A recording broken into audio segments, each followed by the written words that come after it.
भाई लागी बोला चाचा। यार। खुश रहा बच्चा, खुश रहा बच्चा। कस हो जलेबी लाल, कैसे मार मर गया एकदम सच सच की कहाँ घूम रहा है? अरे चाचा हम नौकरी पाए गए है, ये हमारा घूम घूम गांव में सबसे आशीर्वाद लेते है। अच्छा अच्छा, एक देखा था साला लमका हमरे आए ये बर्बाद है ससुरी। पढ़ लिख के बढ़िया नौकरी पा गया, ठीक है, कम से कम अच्छा है। जब एक काम कर ला भैया, पानी नहीं ले जा, पिया तो जा, चला पानी दे जल्दी पिए। और चला भैया बेटा चाय लेके आते हैं। हाँ ठीक है ले जाओ।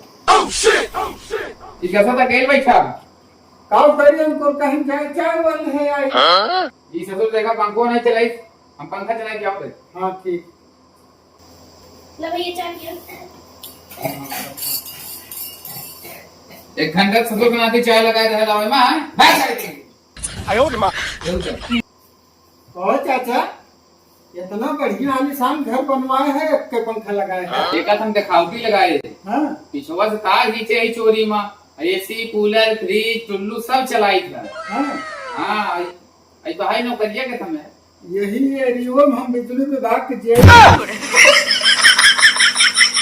फटाफट 5,000 रुपये निकालो ना, तो ना FIR कर दिया।